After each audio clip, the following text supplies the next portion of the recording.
Good morning. It's a beautiful Monday. Thank you, viewers, for joining us once again this morning. We have here with me Mr. Raphael. Mr. Raphael, welcome to News in Nigeria. Thank you, Nee. This morning we are looking at the state of the economy. We are looking at the chances of Tinubu being ousted come 2027. In the past 1 week, the Northerners have been screaming, crying of agony of hunger. In fact, they have come out to say that they regret ever voting anything called Muslim tickets, and they have promised Tinubu that come 2027 they will go all out and vote against it. What do you think about it? My brother, Nigeria is sick and to the level of paranoid, and the sickness has gotten to malignancy. That's the stage that is incurable. You know, I am using this medical language is because of the rantings. Are you listening to me? Yeah. Renditions from the northern people, the north of all people. The north of all people that started holding Nigeria, ransom from 2015 to 23 is now lamenting over Tinubu's insensitivity, illegitimate government, that Tinubu is not looking at their side again. You know why?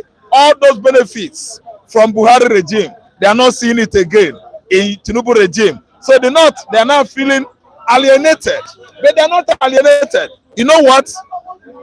When you have eaten and eating excess without control, you can never like to hunger again.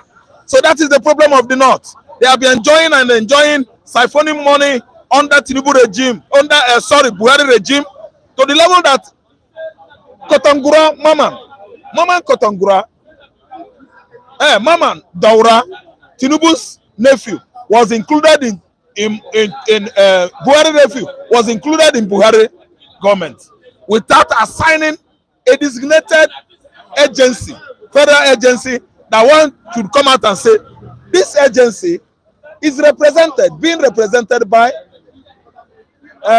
Daura, Maman Daura. Why? Why is the nephew of Buhari following Buhari wherever Buhari was going there? And we raise alarm on social media. We raise alarm on media platforms across Nigeria. What is the designation of Mama and Daura? All of a sudden, he took sick. Yes, ill. July 2020. I don't know whether anybody has seen it or understood that, because I followed it up. They flew him to Dubai, where he is till date. Nobody knows what happened to Mama Daura. Tinubu's Buhari's tall nephew that was following Buhari everywhere. Then, with Abakari, before Abakari's death, Mama Daura took sick. As Nnamdi Kanu said, today, from July 2020, nobody has known whereabouts of Mama Daura. Mama Daura went to UAE for medical attention. I listened to me, but could not come back. And no official announcement about his medical condition or his whereabouts. So what I'm trying to say is that the North benefited lots and lots and lots more than what they are benefiting from the current administration of Tinubu. That's why they are aggrieved. And let me tell you, if I could believe the North now, or reason with the North, it means this thing no brain. Yes, because they benefited from their brother. Buhari made 96 federal appointments. Fulani, Hausa. Now Tinubu has come. You wanted to crucify Tinubu. I'm not trying to believe in Tinubu, but I'm saying the right thing. That the North are aggrieved because of Tinubu's what?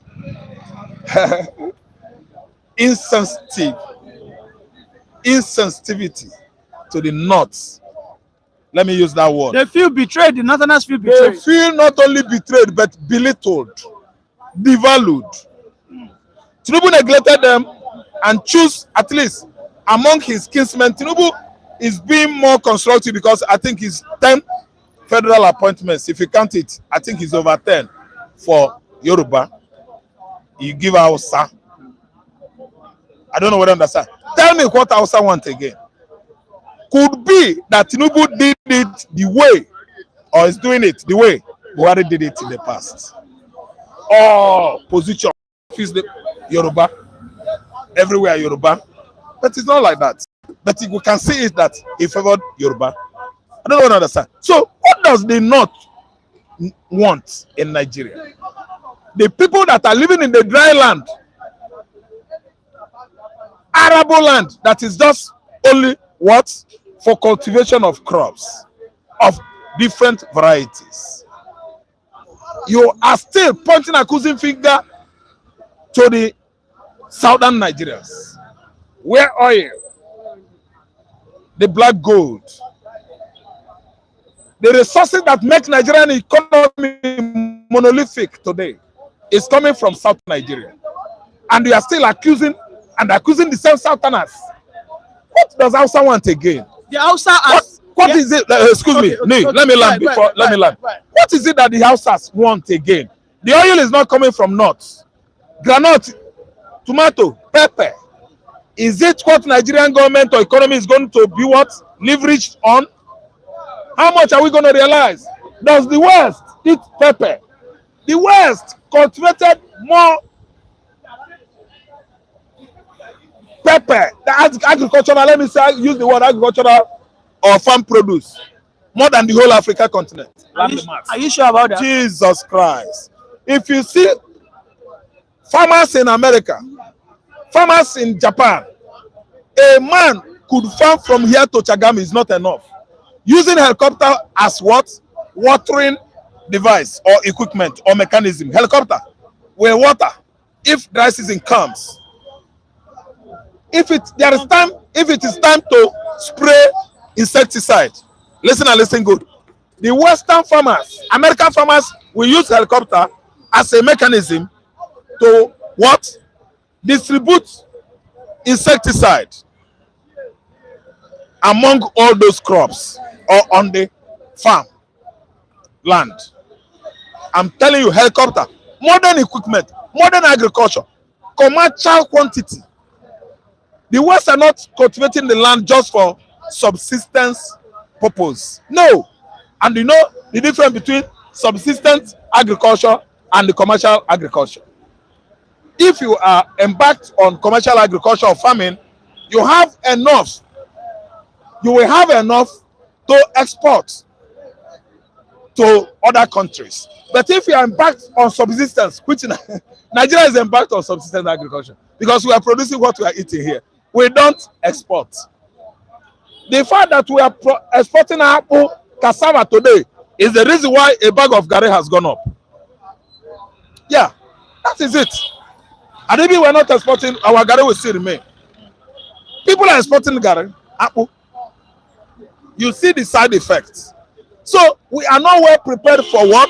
Commercial farming. If we are well prepared for commercial farming, we will still have enough to eat under subsistence farming.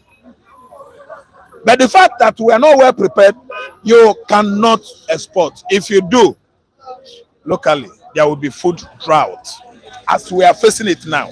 So what I'm trying to say is this. What they have in the north there is not enough for them to challenge the southerners, because we are the owner of the resources that has kept Nigeria and made Nigeria what Nigeria is today. The black gold is from Biafra coastal line, southern Nigeria, from Bight of Bonny to Bight of Guinea. Yeah, that's where the oil is coming. And the Hausa man is opening his eyes, shouting at Tinubu, shouting at Igbo man. These are parasites in the north. They are what? Relying on Nigeria on everything. For Igbos, from Igbos, they rely on Nigeria anyway, but it's from Igbo land. The oil is from Igbo land. The whole coast is coastal line of Biafra. Oga, if cartographers should come and draw Nigerian map, you will see what I'm telling you. That coastal line is Bight of Guinea, Bight of Biafra, and it ended at Bonny. Bight of Bonny, yes. Bight of Bonny, from that angle to Lagos. Lagos is different. So you are now shouting and shouting when you don't have anything. My brother, religion and sentiment, religious sentiment, Arabic ideology, or let me use the word Islamic ideology, has gone too far to destroy the North. But in Nigerian politics, you cannot sideline the North because apparently they seem to always be the deciding factor. They determine who wins an election. And in the recent time, they are running a campaign, call it OTP, one-term president, that Tinubu will be a one-term president. However, a young man has said if Obi and Atiku do not match in 2027, despite the threat from North, Tinubu will still win. Do you agree with that person? No, it's a lie. It's a lie. OTP will fail. Obi synergizing with Atiku will fail. Listen and listen good. Tinubu is not doing well. Obviously, we've seen it. Tinubu is not going there again. Nigeria will make choice, both Hausa, Yoruba, and Igbo, and choose the right person that will captain the economy. And you think Tinubu will just allow that to go free and fair? Wait now, economy of this country. Tinubu himself is running an illegal government. This government is an illegitimate one. There's no way we should be petting the truth we all known to be what? Falsehood. No, it is not possible. Tinubu is running an illegitimate government, and comes 2027, whether the devil likes it or not, they are going to put him out. But when Hausas are ranting and shouting, that the next person that win the election shouldn't be from North. Listen and listen good. North has failed. It is too obvious to Nigerians, even internationally, that the North has nothing here. This place, the North, is empty. What North know here is Arabic language, Arabic culture. Finished. Anything modern civilization, Western civilization, the North has degenerated to the level of what? Coming out to tell the whole world that they say no to Western civilization. I don't really understand. I've never seen something like that before. Everybody is praying for civilization and as in modern technology. The North, the Fulani man, is going after GSM. He's against this DSTV. He's against everything. Yet they could not manufacture clothes, ordinary clothes. This is Western civilization. Yes. Before, the Africans were using grasses to cover our nudity. Today, this is Western civilization. The North is turning their back on the Western civilization, yet they are using GSM, watching DSTV. And you said no to Western civilization. So the kind of ideology running in the North is likened to the one that happened before the Renaissance come. That is rebirth in learning. During the Dark Ages in Europe, it's the kind of ideology the Fulanis has at least forced the whole North on to turn their back on development, to turn their back on modern technology, and what they are doing right now is everything is religion. They wake up, they pray 3 times. How many times they would have prayed? What said the time now? Before 3 o'clock, they will go and pray. Are you praying to who? Whom? God has done everything and allowed you on the earth to enjoy. And we are still calling him to come again. What do you want him to do? There are levels you can do things. Bible says it is not by power or by might. You can't get God. You can't bring God to earth by force. You do it what? Diplomatically with God. You can't use force on God. You cannot use force. See, if you are using force on God, you are punishing yourself. It's 3 o'clock. They will block the road, disrupt vehicular what? Traffic. It won't flow because they are praying. But why don't you think that Obi and Atiku will ever work? Why don't you think so? Because for me, I think that is the only opportunity Tinubu can be unseated. Otherwise, Tinubu will once again use the INEC miracle to win. If I want to advise, I prefer Kwankwaso and Obi. Kwankwaso and Obi. They've never worked before. I'm aware that Atiku and Obi worked. In fact, Atiku is Obi's mentor. Don't you think Atiku can go for presidency and afterwards Obi come on board? Atiku is believing that nobody is above Fulani in Nigeria. That he is the father of PDP currently. But I want to tell you that I'm an Igbo man. I don't see anybody from Fulani extraction doing well in Nigerian politics. Atiku is 100% Fulani. Why are we looking towards that side again? If Nigeria is looking towards Atiku, Now, now, Nigeria is heading for destruction. No, I'm telling you the truth. I'm just being blunt. Instead, Obi aligning with Atiku, it should look for someone else from another extraction align with him, because Nigerians will say find out that Atiku is Fulani, and anything Fulani in Nigeria is hostility, animosity, destruction, infamousness. Listen and listen good. Killings of all sorts is from Fulani. Fulani man doesn't reason well. What Fulani man believes in life is mosque, praying ground, Riyadh, Medina, Mecca. Okay? I'm telling you from experience. To the level of slaughtering human being, fellow human being, accusing him of what? Blasphemy. Are you God? If I'm blasphemous, God knows. It's not man that will instigate that I'm committing blasphemy. Why is this Fulani man this religious? Religious fanaticism is the reason why Fulani should not come closer to Asorok again. It is too much on these people. These people does not believe that human being, we are human here. These people believe that immediately you make simple mistake about Allah, they will slaughter you. No. No. It is too bad. It is an abomination of the highest order that people are so much engrossed on religious fanaticism. Let me tell you, Atiku will never be president of Nigeria. Atiku has proven himself to be a pan-Nigerian. He married an Igbo lady. He married a Yoruba lady. He married an Hausa lady. So what does that show you? He seems he's liberal. Okay, what about my sister that married a Kanu man, somebody from Kanu, my elderly sister? Does that make me, the way Nigerians are reasoning now, on getting to that polling where they would put hand, one of the agents from other party started instigating the electorates, that voters, that Atiku is a Fulani. They find out that Atiku is from Fulani. Nobody will vote that party he represents. 4-1 is 4-armed. Atiku is from Fulani extraction, and the Fulani has gone a long way to destroy other ethnicities in Nigeria, and they have been failing. Courtesy Ahmed Saraki. If not that Ahmed Saraki was the Senate president when Buhari was running tyrannical system of government, Ruga would have succeeded today. Fulani would have chased everybody out of Nigeria with gun. Anything Fulani is anti-civilization. There's no account of barbarity, which is not at the same time an account of civilization, which, of course, I'm urging every Nigerians that are about to vote, look at the candidates. Examine the candidate well. If he has anything to do with Fulani blood, turn your back on him. We say no to Ruga. Thank you, Ahmed Salaki led senators. Thank you very much for that wonderful submission. And yes, with me here I have Mr. Chinedu.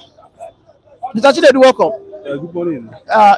Briefly we are going to discuss about Tinubu's candidacy, because the North are hungry and they are now running a campaign. They call it OTP, one-term president. They have said that Tinubu is a betrayer. That comes 2027, they will betray him and heaven will not fall. And in another news, someone has advised Obi and Atiku that they must marry together, work together, presenting Atiku as the presidential candidate, Obi as the vice presidential candidate. Then come 2021, Obi will now go for presidency. So first and foremost, do you think this OTP campaign can actually... From the inception of Tinubu's candidacy and subsequently the internal agreement that was laid on the table that Tinubu was going to carry out, even though he came out and said that he's going to continue from where the predecessor Buhari stopped. We know those things were just cosmetic statements. When Tinubu came into power, he did some few things, and the North saw it as a threat. But the problem the Northerners are having is that they have enjoyed uninterrupted leadership for so long in Nigeria. And even when they knew that the Yorubas has produced the presidency before, that it was automatically should be the turn of the Easterners, irrespective of party. The Yoruba, and that's where Atiku stood. But unfortunately, because of the atmosphere that was created as at that time, the Buhari himself was reluctant to have Tinubu. But Tinubu insisted that he has contributed somewhat to the success of Buhari being the president, and he felt that he should be compensated. Not based on nationalism. He was given that attention. He became the president. All of a sudden, it's not up to 2-3 days. Though Tinubu miscalculated, Nigeria went into economic doldrum. Did not now leverage on that and started saying they regretted. If they had known, they wouldn't have supported him. Why would they be saying that at this point in time? Well, I wonder. Why would they be ganging up all of a sudden? They should allow Tinubu to be. They are calling him OTP. Bros, I am telling you that what is playing out in River State and in Kano, and of course in Edo State, and the mystery surrounding the current negotiation about Nnamdi Kanu, which is being pushed by the president of Tinubu. Tinubu is the one pushing Nnamdi Kanu negotiation to checkmate the North. Bros, we understand the game, and the North are angry. You can look at what the RY Youth president Yerima Shetima, what he said, that Tinubu should not go against the northern interest by releasing Nnamdi Kanu. How does Nnamdi Kanu affect them? But you do not understand that what is happening in Ondo is what is affecting them, and also what is affecting the reason why Nnamdi Kanu is being held. Didn't you know what happened in Ondo recently? Omotekun and Fulani herdsmen. You don't need to ask me. They know that this guy, will stay up a lot of more. Nnamdi Kanu will stay up a lot of, and Tinubu is ready. Bola Ahmed Tinubu is ready. And if he's not ready, he should get into his consciousness, watch this video, and understand the need for you to be ready for what is coming. For how long will the Northerners be taking Southerners for a ride?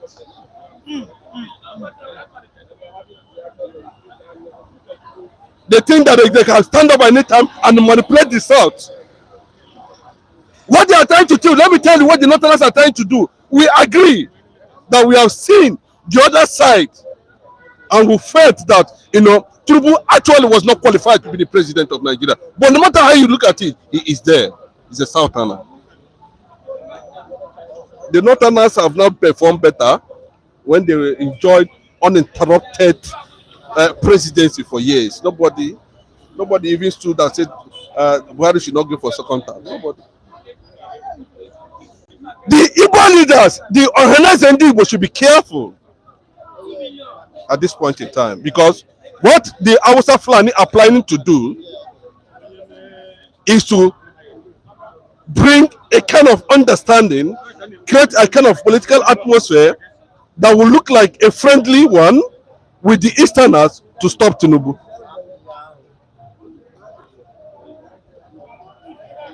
And that is why they are saying, what do you call it? One-time president. One-time president. It's a slogan in the North. It's trending already. Tinubu one time, Tinubu one time, Tinubu one. And the man is seeing it. He understands it. When Atiku made few political moves, his political thinkers, philosophers called Mr. President Bola Ahmed Tinubu, this is what is on ground. And that is why he is behind the scene pushing for Nnamdi Kanu's release, because it will determine a certain mysterious political factor that will put every ethnic nationality in Nigeria on hold until Tinubu decide what he wants to do at the end of the day. That's a master stroke. Still pending, by the way. Me, I'm not telling you what you can see in conventional media. I'm telling you an insight, thoughts, philosophy, political reasoning among the Tinubu men who are seeing that they will soon open the. Remember, if you look at Vanguard this morning, what Abiola said, you can go and read it. Abiola said they have not given him his mandate, that he will not forget about it. And you know that the elements in now in Asurok are Abiola elements, and they can question any identity. The Northerners knew that Igbos have never enjoyed the presidency for once. They supported Tinubu. Now they're saying they are not going to support him again. That is the game. And the Ohanese, they are trying to, they are watching. They are now pushing for Nnamdi Kanu. Tinubu is going to play the game. Politically, I'm telling you that see those things as a political movement ahead of 2027, because they not want to stop Tinubu in Kanu. They want also to stop him in Rivers. They want to stop him in Edo State. And by the time they're able to do that, Tinubu will start looking for a block vote from any region. And of course, the release of Nnamdi Kanu can do the magic.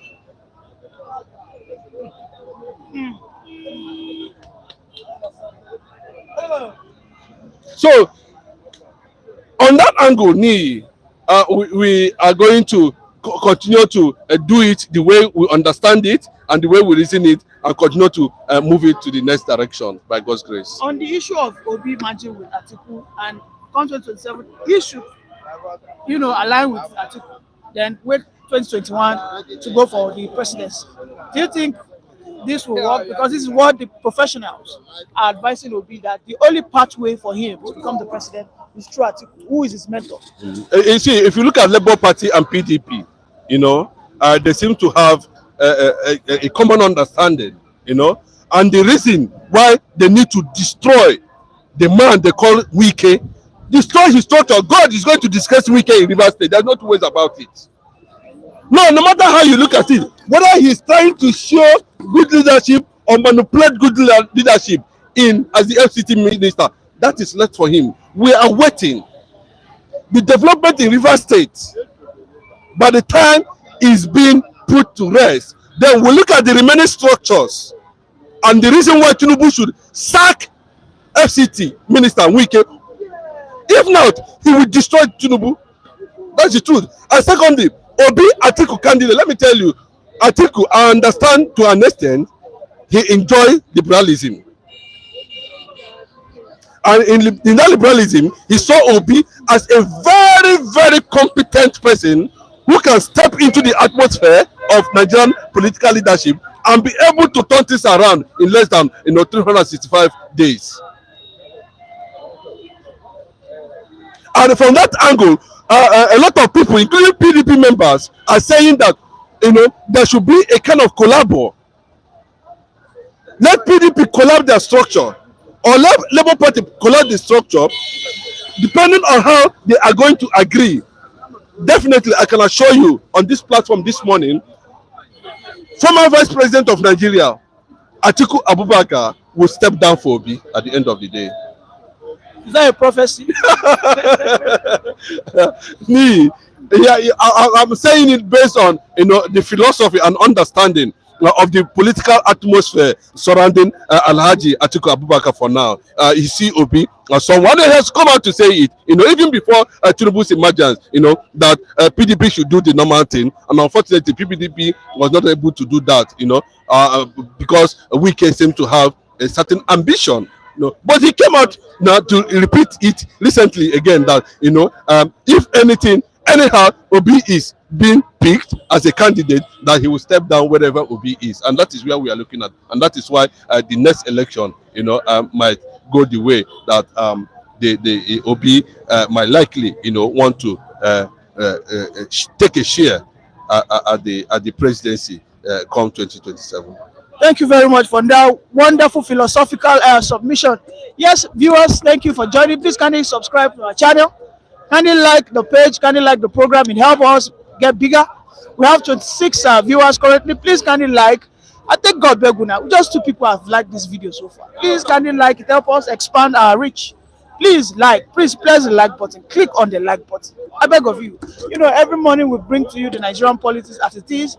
We look at the northern issue, the southern issues. We look at how this country can get better on a daily basis. We look at those who are unjustly incarcerated for over 3 years. You know, we talk about Nigeria. So diasporans, wherever you are, you can trust on this channel that on a daily basis we will bring to you the real life issues going on back home in your country. And for those Nigerians who are right here living in Nigeria, in this place, every day you get conscious.